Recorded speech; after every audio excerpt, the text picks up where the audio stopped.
ట్రాన్స్ఫార్మర్లో ఆయిల్ని ఎందుకు వాడతామంటే కూలింగ్ పర్పస్ కోసం వాడతాము. అందుకోసం ఈ ఆయిల్కి 2 క్వాలిటీస్ కలిగి ఉండాలి. ఒకటి వాలటిలిటీ, రెండోది వచ్చేసి విస్కాసిటీ. వాలటిలిటీ అంటే ఏంటంటే సాధారణంగా రూమ్ టెంపరేచర్ దగ్గర ఈ ఆయిల్ని ఉంచినట్లయితే ఆటోమేటిక్గా ఆవిరైపోయే గుణాన్ని కలిగి ఉండటం అన్నమాట. అది వాలటిలిటీ అనేదాన్ని తెలియజేస్తుంది. ఈ ఆయిల్ అనేది సాధారణ రూమ్ టెంపరేచర్ దగ్గరనే ఆవిరైపోకూడదు. అలా ఆవిరైపోతే మరి కూలింగ్ ఎవరు చేస్తారు? అందుకోసం అనేది ఈ వాలటిలిటీ అనేది తక్కువగా ఉంటుంది. ఎంత తక్కువగా ఉంటే అది అంత స్లోగా ఆవిరైపోతుంది. ఒకవేళ వాలటిలిటీ అనేది ఎక్కువగా ఉంటే తొందరగానే ఆవిరైపోతుంది నార్మల్ రూమ్ టెంపరేచర్ దగ్గరే. విస్కాసిటీ వచ్చేసి ఇంటర్నల్ రెసిస్టెన్స్ అనేది ఆఫర్ చేయటం అన్నమాట. ఆ ఫ్లూయిడ్ అనేది ఫ్లో అవడం కోసం ఎంత ఇంటర్నల్ రెసిస్టెన్స్ అనేది అపోజ్ చేస్తుంది.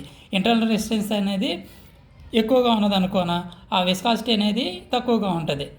ఆ ఇంటర్నల్ రెసిస్టెన్స్ అనేది తక్కువగా ఉంటే విస్కాసిటీ అనేది ఎక్కువగా ఉంటుంది. సో విస్కాసిటీ అనేది కూడా మనకి తక్కువగా ఉండాలి.